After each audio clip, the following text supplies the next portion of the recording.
November 15th, the Den Theater. I am producing, and I will be doing a set at in Theater 2A. Okay, it's a 54-seater, November 15th, 9 p.m., the Den Theater. It's going to be me, Will Cunnington, Nick Emeka, and a mystery headliner. But the headliner is going to be someone we're talking to a few people now. The headliner is someone that you probably know that tours around, that is an established headlining comic. We might fly someone in, we might get a local headliner, but it's going to be very exciting. Whoever we choose is going to be an excellent comedian who will crush this room, and we need to sell it out. So you need to buy tickets for November 15th, 9 p.m. at the Den Theater, because it's going to be awesome. I promise you right now, it's going to be a great show, but we need to sell it out because we want to keep producing shows there. Okay? This is very exciting stuff. I'm very excited for the show. It's going to be great. It's the Comedy Collective. The show is called Hot Shots. Again, November 15th, 9 p.m. You should be there. Hello, folks. It's episode 9 of Curious Tom. This is the 9th podcast. Wow, gone by fast, huh? I can't believe we've done 9 of these. By the way, I just started recording. By the way, it's a little too loud, huh? By the way, it's a little too loud. This is good. I just started recording. I have no plan for this one. In my head, I had a plan, but I did not write it down. So this is going to be of poor quality, and it's also going to be a little bit shorter because it's late and it's going to be past my bedtime soon. Really, it's only 9:02 p.m., but I've had a very long weekend, and I want to go to bed, okay? I want to get a good night's sleep under my chin. I want to get under my chin, and I want to fold up, and I want to go to bed, okay? And I know you guys need content, and you would fucking jump out of a moving car safely and land on your feet if I stop producing this podcast. So I'm doing this for you guys, okay? This is not for me, it's for you. Lying. This is almost entirely for me. It's almost entirely for me to practice speaking so I get better at speaking and so I can do bits, which I've talked about too many times on the podcast. You all understand why I do this, okay? You all understand why I'm here. I understand why I'm here. This is the episode 9, baby. Curious Tom. Theme music. God, it'd be cool if I had theme music. Maybe I shouldn't say her full legal name. Maybe I'll bleep that out. Bear, the artist Bear. I'm friends with. Her brother is one of my closest childhood friends. And I'm close with her. And she commented on the first podcast that I did that I needed a theme music, and I said, "Why don't you do it, Bear?" And she hasn't responded. Oh, for those of you who don't know, Bear is a musical artist, and she's coming to Chicago on Wednesday, and I'm gonna see her with my lady. Okay, I'm gonna see Bear with my lady. I somehow haven't seen Bear, but she's great. She's doing well. You understand. Those of you. Probably a lot of you listening know who Bear is because you know me, and therefore you know Bear. But anyways, great artist, very talented, always has been. Since we were children, people were like, that girl's going to be famous. And look at her now, she kind of is. And so she's touring around, she's doing like an acoustics tour where it's just her and her guitar and stuff like that. And I've actually somehow never seen her perform professionally. I've seen her perform in community theater. Why'd you see her perform in community theater, Tommy? Because I was up there with her. That's right, Bear. I made you. Okay, Bear? You understand me? I made you. If you're listening, I made you. Okay. No, I did act in a play with her. My very first play was Oliver Twist. Who did I play? Oliver Twist, obviously. Fucking Star is Born. Lady Gaga, the other guy who pees himself. Fucking Star is Born. Okay? That's me. From the get. Out the womb. Put a mic into my hand. I'm a fucking star, okay? I played Oliver Twist. Have I talked about that on this podcast before? Probably. Because it was very formative for me. And in retrospect, probably one of the reasons I started doing stand-up comedies, because it gave me the confidence to get up on stage and say how I feel. Anyways, I did that play with Bear. She played the Artful Dodger, who teaches me how to steal stuff, which is cool. And I had a great time, okay? At Where is Love? I sang on a few episodes ago, and my family reached out and said they really liked the singing. So I don't know if anyone else does, because you guys are very biased towards my talent, okay? You guys are very biased. I love you. I love you a lot. but you're very, very fucking biased. Where is love? Does it fall from skies above? Is it underneath the willow tree that I've been dreaming of?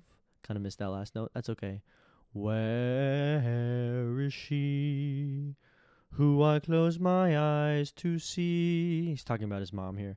Will I ever know that sweet hello that's meant for only me? Anyways, I sang that, and it was me on stage doing Where Is Love, and then I curl up in a little miserable little blanket on stage because I've been sold to the funeral home. The funeral director played by my father.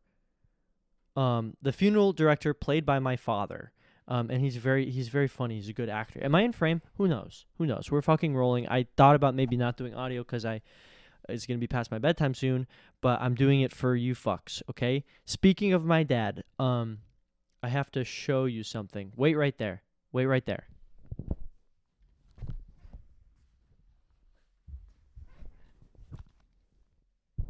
God damn it. Okay, I don't have it. I don't have what I was looking for. This is upsetting. Because I was going to fucking read it later. Okay, my dad published his second book. Okay? It's called Return of the Manitou. I read... Fuck, I'm so mad I didn't lose it. I know exactly where it is. It's just in a backpack that I left in my friend's car. Okay? But it's called Return of the Manitou. And it's the second book in the series. I do probably have the first one. Yeah. This is the first one, Shades of a Warrior by Robert Saxton. Great book. He based it...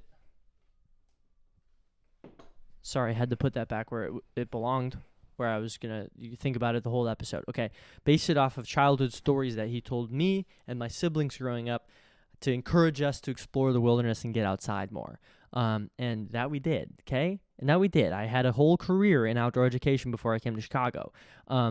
So thanks, Dad. But yeah, he book 1, it's great, young adult book, but it's for everyone, called Shades of a Warrior. Book 2, called Return of the Manitou. I'm about 3 chapters in, enjoying it greatly so far. Yeah, man, my dad's a good writer, so if you feel like it, check it out. Honestly, those of you listening probably already knew that it was out, okay? I think I have about 50% of the people who listen to this podcast, I would say I know pretty personally. And then the other 50, I don't know. 50%, not 50 people. I'm not going to tell you the viewership. I'm not going to tell you how many people listen to this, okay? That would be, you could maybe find out and figure out how with your little gremlin finger. But I'm not going to tell you, okay? I'm not going to tell you. It's going to be a mystery how many people listen to this. But you could probably extrapolate from me saying 50% of the people I know quite well. Anyways, yeah, go read his book. Ask him for a signed copy if you know him. Spread the word, okay?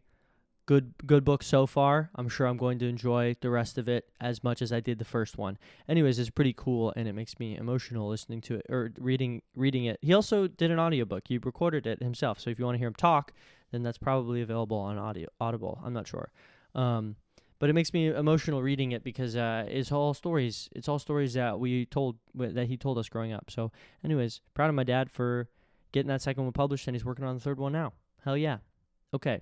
That's all there about my dad. Oh, I was talking about Oliver Twist. Yeah, but anyways, the one story that I have that Bear always gets embarrassed at is that we were singing a song, and I saw that she was taking the lead in the next part, and I saw her freeze on stage, okay?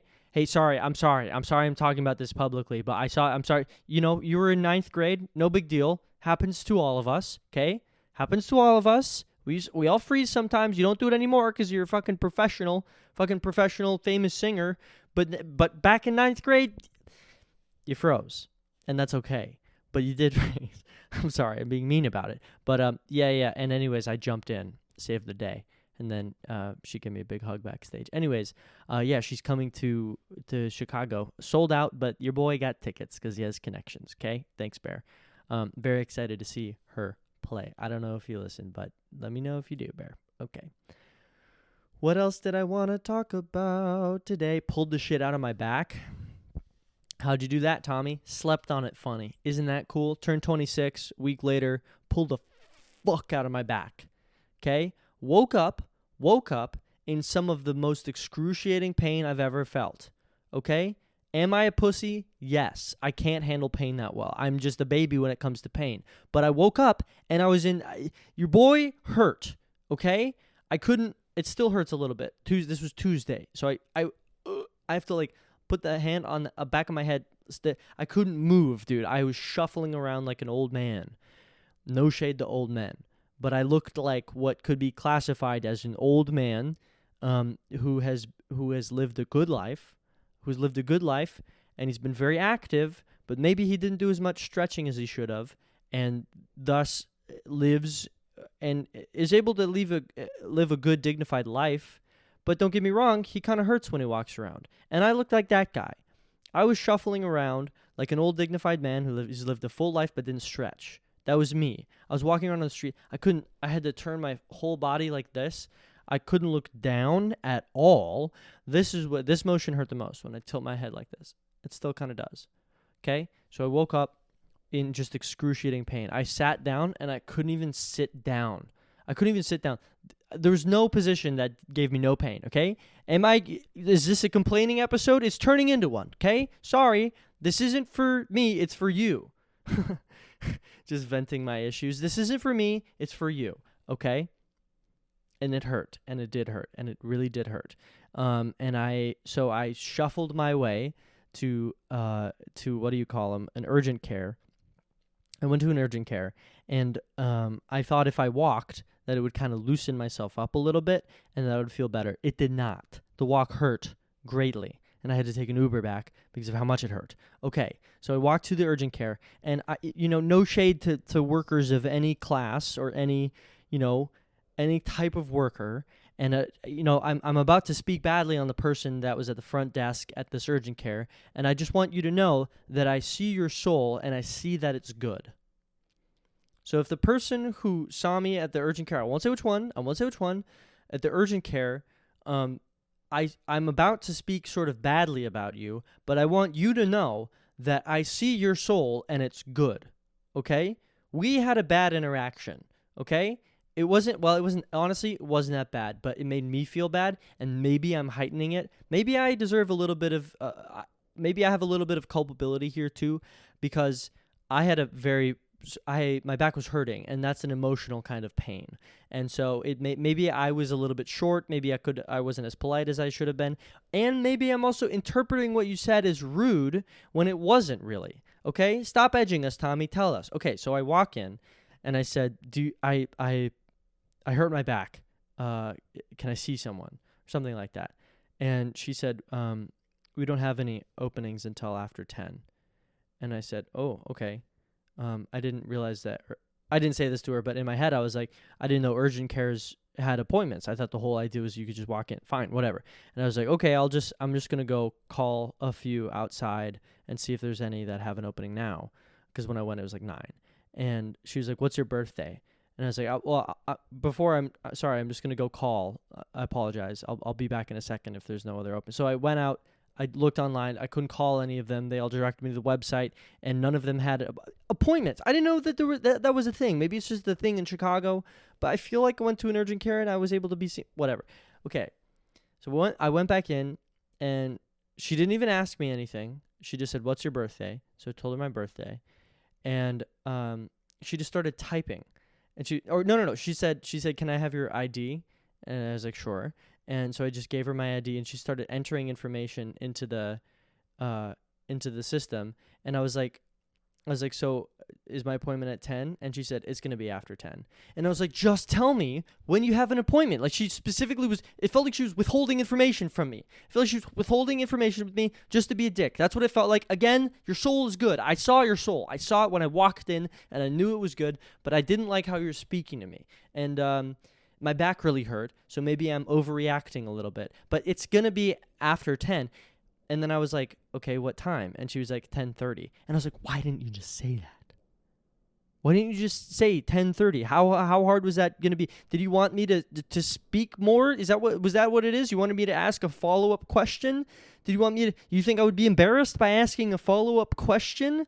As I'm describing this, I'm realizing it sounds very petty and like a not big deal, and I understand that. And I want you to know that I understand that I could be being hypocritical or overly negative or whatever, but you have to remember, back hurted. Anyways, appointment was at 10:30. I saw her at 9, so I shuffled my way to a coffee shop, and then I watched a television show in the coffee shop because I couldn't work because my laptop was at home. And then I shuffled my way back, and then I was seen by a doctor, and the doctor said, yeah, you pulled the shit out of your back, you need some muscle relaxers. So I Ubered home, then I drove, which maybe I should have done because I literally couldn't turn to look in the mirrors. I drove to my pharmacy, I got the muscle relaxers, took one, and then worked for 6 hours or so. And I had to work extra because I didn't work in the beginning because I didn't want to take any fucking time off for a pulled back, and I just had to pull through and just figure it out, okay? So it's really not that bad. It's a first world problem that I'm describing, but it was a negative experience for me, and my back really hurt. And I was also high on muscle relaxers. And I have to say this about muscle relaxers, good job. Good job, muscle relaxers. You did what you're supposed to do. You relaxed my muscles, all of them. And it did help a little bit. I didn't feel as bad. Don't ever abuse them. If you're listening to this, don't take this as an opportunity to abuse them. But if you ever pull your back or your neck or a muscle and you get prescribed muscle relaxers, take them as prescribed. And if you feel better like I did, stop taking them. Don't take them for fun. But guess what? I shouldn't even say that. That's irresponsible. Good job, muscle relaxers. You did what I had. You did what you were supposed to, and I didn't take more than I was prescribed. I only took 2 a day. You're allowed to take even 3 a day, separated by 8 hours. I didn't even do that. I took 2 a day to help manage the pain, as prescribed. Okay, but I was high. Okay, not like crazy high. I was just very tired and quite loopy. So, anyways, I got a ride because Tuesday I had the second round of the roast battle tournament. So I drove out with Rebecca Jaffe. Thank you, Rebecca Jaffe, for driving me out there. That was very kind of you. And I did the second round of the roast battle, battled Nate Matos. I won the battle. It was very fun. It was close, honestly. Like, we both did really well. I won the battle, so that means I have to come back out on Tuesday again, which is great, and I respect it, and I like it, but god damn it stresses me out so much, and god damn it I have to keep writing roast battle jokes, and god damn it I can't fucking write any other jokes, god fucking damn it. I actually have been writing jokes. When I talked about incels, I've been doing that bit, and it's been working. I really like it. Anyways, won another battle, going up against Jeff Dow this coming Tuesday, writing some stuff. It's really weird stuff.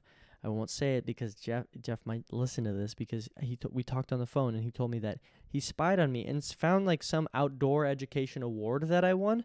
I tried Googling myself. I couldn't even find what he was talking about. I don't remember what he was talking about. This dude fucking hired a private investigator. Not really, but it felt like he hired a private investigator on me. So honestly, worthy opponent, Jeff. I'll see you Tuesday, pal. Okay? I'll see you Tuesday and we'll see how things turn out. Okay? Tuesday, 7 p.m., Zany's Rosemount. Elite 8. There will be only 4 battles. Anyways, I hope I win, I guess. I hope I win because then I win and I'll feel annoyed if I lose. But then I have to go all the way out to Rosemont. Anyways, I should stop complaining about it because I have great respect for Roast Battle and I appreciate what you do for me. Okay. I filmed some sketches today because we're promoting a show. For... Actually, hold on. This is the part... You're about to see the part that you saw in the beginning because I'm going to cut this part. I'm going to put it at the beginning. So you're going to be like, that part... Oh my God, that part that he said at the beginning, he actually said it. He's actually about to say it now. That's crazy. And I'm not going to indicate anything that I said, anything a little secretive about it, like all then. But you'll know. It'll be like a little Easter egg for you guys who listen to the whole thing. Here it is. Ready? The next thing I'm going to say is what I'm going to do. November 15th, the Den Theater. I am producing, and I will be doing a set at in Theater 2A. Okay, it's a 54-seater. November 15th, 9 p.m., the Den Theater. It's going to be me, Will Cunnington, Nick Emeka, and a mystery headliner. But the headliner is going to be someone we're talking to a few people now. The headliner is someone that you probably know that tours around, that is an established headlining comic. We might fly someone in, we might get a local headliner, but it's going to be very exciting. Whoever we choose is going to be an excellent comedian who will crush this room, and we need to sell it out. So you need to buy tickets for November 15th, 9 p.m. at the Den Theater, because it's going to be awesome. I promise you right now, it's going to be a great show, but we need to sell it out because we want to keep producing shows there, okay? This is very exciting stuff. I'm very excited for the show. It's going to be great. It's the Comedy Collective. The show is called Hot Shots. Again, November 15th, 9 p.m. You should be there. Okay, that's what I'm going to put in the beginning. And this right now, what I'm saying, is not going to be the beginning. This is for you guys who listen to the whole thing. And I don't have... I had one silly little story that I wanted to tell that I don't think I've told on this podcast. Fuck, have I told this story? God damn it. Anyways, I'm very excited for that show. We filmed some sketches. It's going to be very funny. We're funny guys, okay? We put together a very funny sketch, I think. I think it's very funny. It's going to be up to you to decide. But, yes, November 15th, blah, blah, blah, all that. Be there. It's going to be fun, and we have to sell it out. And that's all I have to say about that. Comedy Collective. It's a production company that my friends and I are starting. My friends being Will Cunnington and Nick Emeka. Apparently, Emeka isn't his last name. I just learned that, but he goes by Emeka. Okay. Funny little story that I thought of, and then I'm going to go. Okay? Tommy did hockey growing up. Okay? I was in hockey. I did hockey for, I think, 2 years. In my head, one thing you should know about me, in my head, everything bad that happened in my childhood happened in 4th grade. I don't know if that's true, but that's how I remember it. That's how I remember the bad moments of my childhood, being in 4th grade. I don't know why. I guess in 4th grade, like, I wasn't very cool. Like, my classmates maybe kind of made fun of me sometimes. That could be why. Yeah, maybe I was, like, a little bit bullied. But it was a time in my life where I didn't feel very secure in myself. I felt very insecure. I didn't feel cool. I didn't feel welcome. I didn't feel skilled. It was before I did that production of All Ever Twist and got my mojo. Okay? 4th grade, everything bad that happened to me in my childhood happened in 4th grade. In 4th grade, I played hockey. Maybe, honestly, hockey is the reason, because my teammates were quite mean and they bullied me. Okay? Because I wasn't good. I joined later. My dad did hockey growing up, and Louis, my brother, and I joined hockey because we liked skating around. We're pretty good skaters. We joined hockey. I was no good. I was no good at hockey compared to the other people now.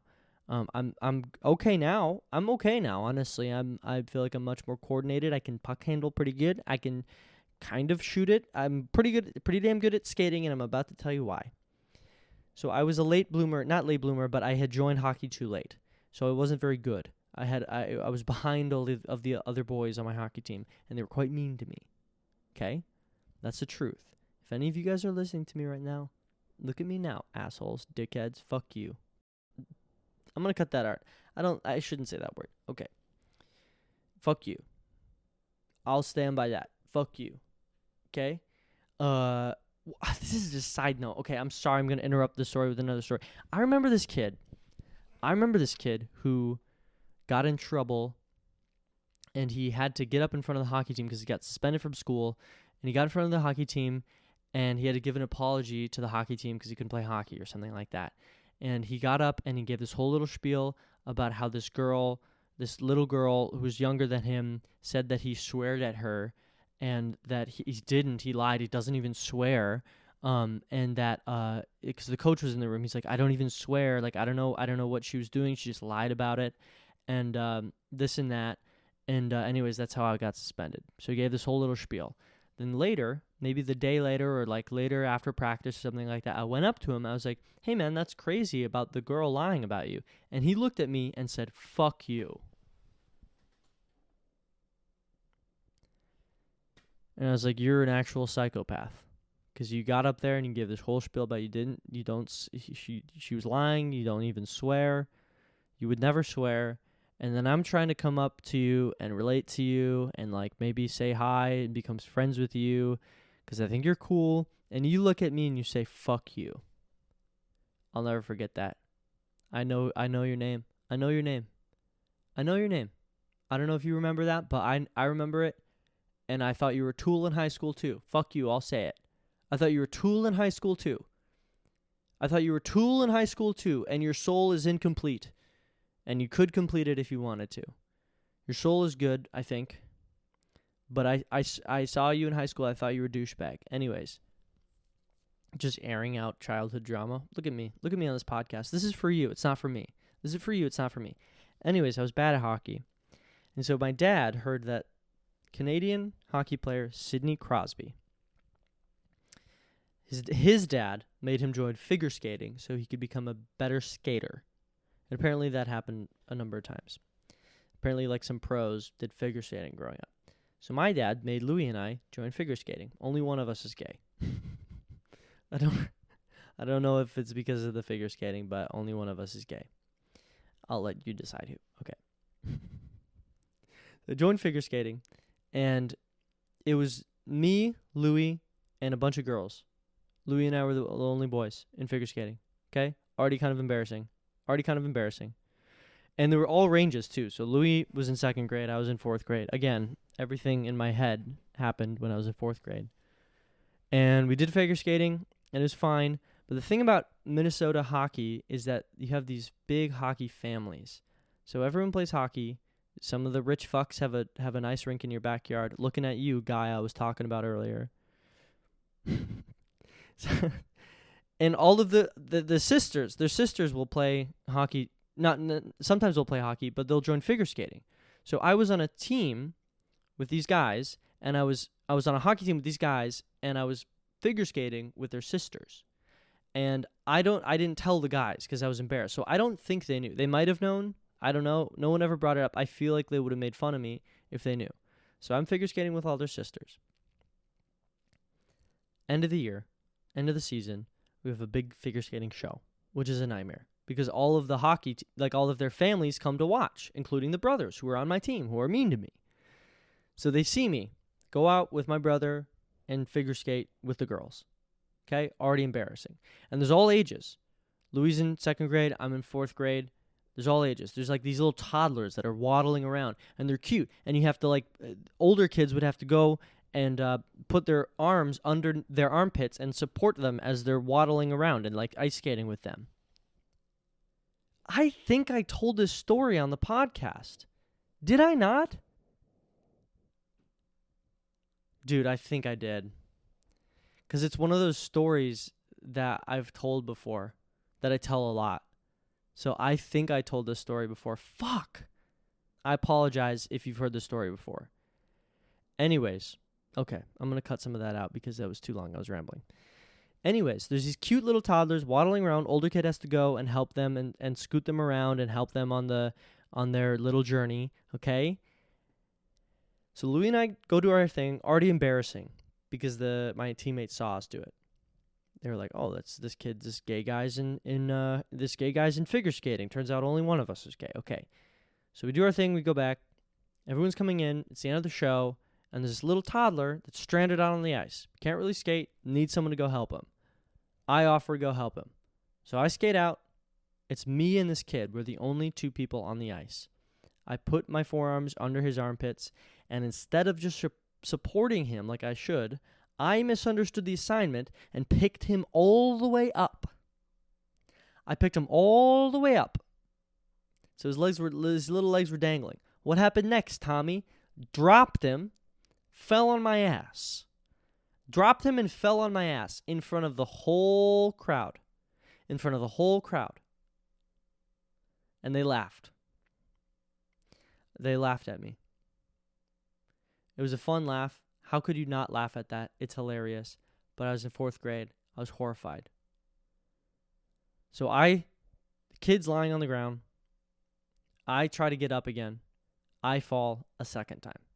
Hilarious. So funny. So goddamn funny. If I was at the event, I would have been in stitches. If I went to an event now and saw that happen, I would be in tears. Okay, so I understand why the crowd was laughing. Again, to me, it's horrible. I fall a second time. They laugh again. I get up successfully this time. I'm so horrified that I leave the kid stranded on the ice, making snow angels like starfishing on the ice. He can't get up either. Someone else has to go and help him out. I love that story. And I tell that story to people pretty quickly because I feel like I like telling people embarrassing stories because I feel like it makes people comfortable.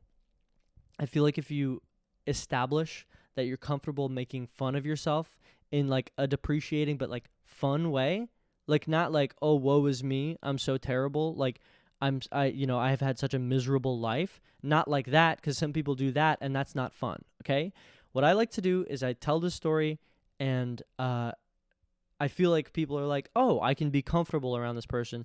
I can also make fun of myself. I can make fun of him. He can make fun of me. We're all here having a good time. And I apologize if I told that story again. Whatever. I'm not going to go back and listen to all the episodes. I'm not going to do that. So one of you who listens to every episode, I know there are a good few of you.